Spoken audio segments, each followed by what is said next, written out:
बेहतर से बेहतर की तलाश करो, मिल जाए नदी तो समंदर की तलाश करो। टूट जाते हैं कम अनुभवी शीशे पत्थर की चोट से, टूट जाए पत्थर ऐसे शीशे की तलाश करो। साथियों नमस्कार, जैसा कि आपको पता है भरतपुर संभाग की 19 विधानसभा सीटों का हम यात्रा करके उन लोगों से आपको रूबरू कराने का प्रयास कर रहे हैं, भरसक प्रयास कर रहे हैं जो चुनाव की दावेदारी कर रहे हैं। आपकी स्क्रीन पर सीधे इस समय लाइव जुड़े हुए हैं अशोक सिंह जी पुत्र शिवचरण सिंह जी बैंसला, जो पूर्व में विधायक रहे हैं। साफ तौर पर समझा जा सकता है कि इनके पास अनुभव है, राजनीति इन्होंने अपने घर में बचपन से देखी है और ये भारतीय जनता पार्टी के प्रदेश कार्य समिति के सदस्य हैं और आगे का परिचय इन्हीं से, इन्हीं की जुबानी, इन्हीं के शब्दों में।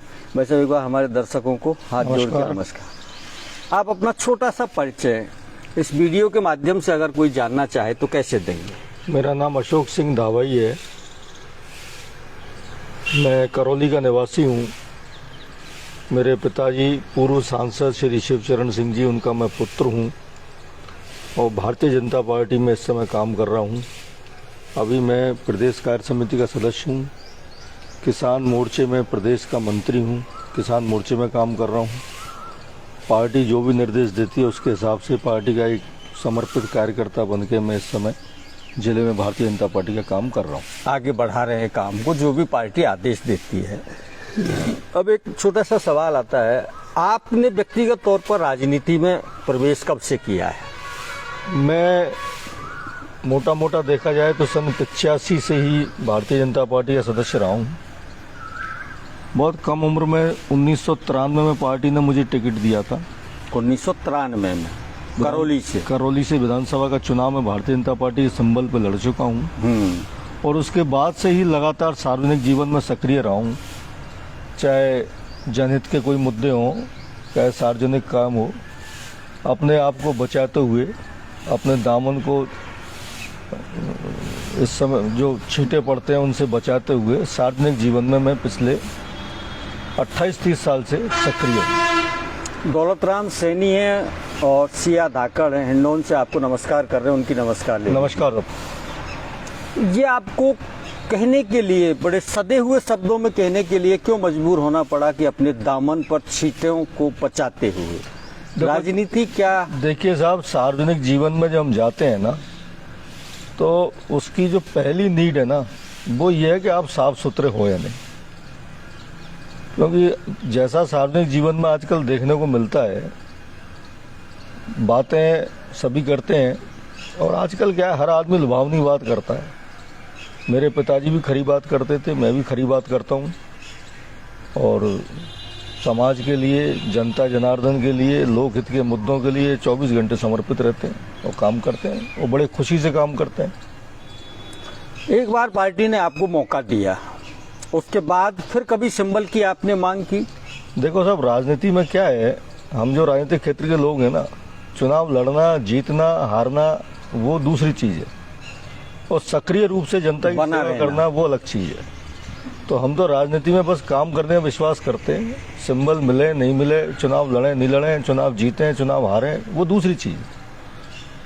राजनीति या सीधे कहें तो लोकतंत्र का एक पक्ष है चुनाव लड़ना और नहीं लड़ना, बिल्कुल, हारना और जीतना। लोकतंत्र एक व्यापक प्रक्रिया है, बिल्कुल बिल्कुल, और इसमें जनता को जागरूक करते रहना, उसके अधिकारों की बात करते रहना, ये बड़ा पहलू यही है। महत्वपूर्ण बात यही है, महत्वपूर्ण बात यही है। हाँ, चुनाव लड़ने तो बहुत लोग आते हैं।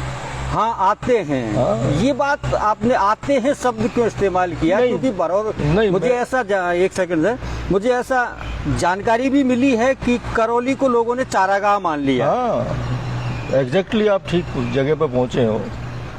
करौली नहीं, अब तो राजस्थान के 200 विधानसभा क्षेत्रों में अगर आप सर्वे करोगे तो आपको 50% तो स्थानीय वो लोग मिलेंगे जो 24 घंटे जनता के साथ रहते हैं और 50% आपको रोजगारी लोग मिलेंगे जो धंधे के लिए राजनीति दूर दराज से आते हैं। क्योंकि राजनीति में प्रवेश करने के लिए ना तो कोई एंट्रेंस टेस्ट होता है, ना कोई प्रवेश प्रक्रिया नहीं है ना। और लोग मतदाताओं को झूठे वादे करके, लोक लुभावनी बातें करके वो ये इनके प्रकरण कोशिश करते हैं कि मैं कुछ बन जाऊं और बस फिर मेरा रोजगार चलता रहे। धंधा मान लिया है लोगों ने, ये- बिजनेस है जिसमें आप एक बार पैसा लगाओ। मैं ये तो नहीं कहता हूँ कि धंधा मान लिया, लेकिन आजकल जनता भी बहुत सजग हो गई है और ऐसे लोगों से वो भी सावचेती रहते हैं। इस बार 2023 के चुनाव में आप एक बार फिर से दावेदारी कर रहे हैं। आपका ऐसा मजबूत पक्ष आप लोगों के सामने रखें इस माध्यम से कि पार्टी आपको सिंबल क्यों दे। देखिए साहब, ऐसा है, करौली विधानसभा की जो गणित है आजकल क्या है, ये कहने में कोई अतिशयोक्ति नहीं है कि कास्ट पॉलिटिक्स चुनावों में जातिगत आधार को बहुत महत्वपूर्ण रूप से देखा जाता है। आज करौली की बात करें तो करौली में 3 बड़ी जातियां हैं, गुर्जर, मीणा और शेड्यूल कास्ट। और जैसा पिछले चुनाव का नतीजा है तो यहाँ मीणा गुर्जर का आमने सामने का चुनाव था, तो मेरा एक तो मजबूत पक्ष ये है कि मेरी जाति के यहाँ 40,000 वोट हैं जहाँ से शुरुआत होती है। दूसरा मजबूत पक्ष ये है कि आज से 10 साल पहले पूरे समाज ने मुझको समर्थन दिया था कि भाई अगली बार हम आपको चुनाव लड़ाएंगे। तीसरा ये है कि हम पिछले 15-16 साल से पांचना बांध का एक मुद्दा है जिसको लेके हम चल रहे हैं, जिसमें ज़्यादातर मेरी जाति के गांव भी जुड़े हुए हैं, सर्व समाज के गांव भी उसमें हैं। तो जनहित के लिए लोगों के साथ कंधे से कंधा मिला के हम संघर्ष कर रहे हैं, लड़ रहे हैं, समाज के बीच में रहते हैं, तो ये भी मेरा एक मजबूत पक्ष है। चौथा, मैं स्थानीय निवासी हूँ, लोकल। भाई 1 मिनट नेक बिता कर लेने का आवाज़ आ रही है। ओ भाई नेक बिता से कर लेते, आवाज़ आ रही है, ये तो आवाज़ मत करे।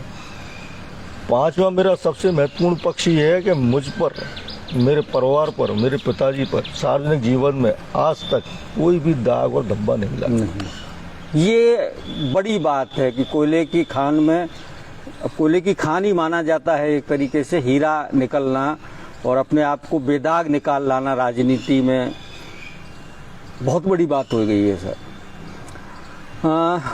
दुष्यंत की कुछ पंक्तियां हैं साथियों। हो गई है पीर पर्वत सी पिघलनी चाहिए, इस हिमालय से कोई गंगा निकलनी चाहिए। शर्त ये थी कि सिर्फ हंगामा खड़ा करना मेरा मकसद नहीं, मेरी कोशिश है ये सूरत बदलनी चाहिए। तेरे सीने में ना सही मेरे सीने में सही हो कहीं भी आग, लेकिन आग लोकतंत्र की ये आग जलती रहनी चाहिए। अगला एक सवाल है भैया, आपके पास करौली को लेकर के ऐसा क्या विजन है जिसे आप जनता के सामने रखना चाहेंगे कि अगर आपको विधायक बनने का मौका मिला तो आप ये कुछ हट के काम करौली के लिए करेंगे? देखिए, अगर मैं तत्काल परिस्थितियों की बात करूं तो आज यहाँ की जनता त्रस्त है भ्रष्टाचार से, जातिवाद से। तो मेरा पहला काम तो यही होगा कि मैं इस विधानसभा क्षेत्र को भ्रष्टाचार मुक्त बनाऊं। अच्छा, यहाँ जो जातिवाद का जहर घुल गया है, जातिवाद हर समाज करता है, हम भी करते हैं, लेकिन हम जातिवाद करते हैं समाज की उन्नति के लिए, समाज को आगे बढ़ाने के लिए।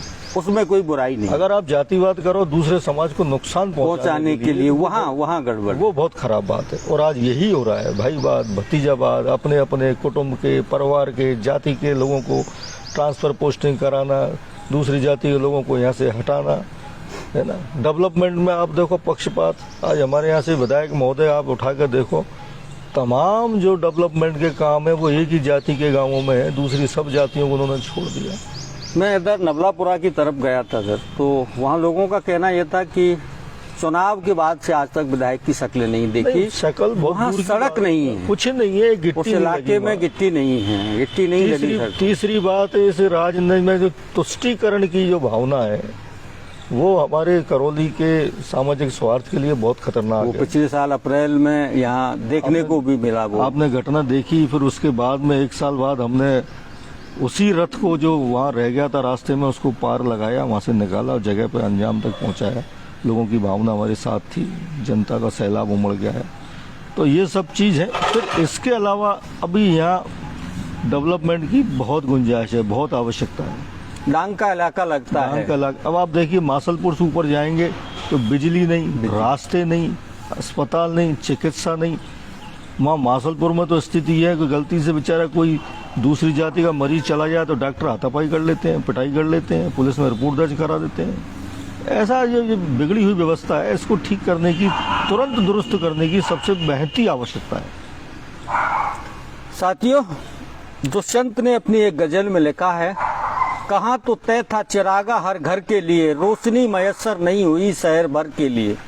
दुष्यंत कहते हैं कि जब आज़ादी मिली थी तो ये माना गया था कि सब कुछ अच्छा होगा, ये भारत रोशनी से नहाया हुआ होगा, लेकिन आज भी ऐसे गांव हैं जहां रोशनी नहीं पहुंची है। बहुत संक्षेप में भाई साहब आखिरी का सवाल है, करौली के लोगों को अगर आपको संबोधित करना हो, उस आइडिया से आप काम करें थोड़ा सा। दिसंबर का महीना है, पार्टी ने आपको सिंबल दे दिया है, चुनाव प्रचार थमने वाला है, 4:50 हो गई हैं, 10 मिनट का समय आपको मिला है कि आप करौली के लोगों से क्या मार्मिक अपील करेंगे? मैं करौली के लोगों से यही कहना चाहूँगा, देखिए मैं करौली में पैदा हुआ हूँ, करौली में पला हूँ, करौली में बड़ा हूँ, और करौली के लोगों का जिस दिन से पैदा हुआ हूँ भारी स्नेह मुझे मिलता रहा है। तो मैं तो उनसे इतना ही कहूँगा कि अपना ये जो स्नेह है इसको बनाए रखें, बाकी सब काम अच्छे हो जाएंगे। साथियों, बशीर बद्र की 2 पंक्तियां हैं, ये सारा जिस्म झुक कर बोझ से दोहरा हुआ होगा, मैं सजदे में नहीं था आपको धोखा हुआ होगा। भाई साहब, बहुत छोटे से निवेदन पर सुबह सुबह आपने इस बातचीत के लिए समय निकाला, बहुत बहुत धन्यवाद। धन्यवाद साहब, नमस्कार।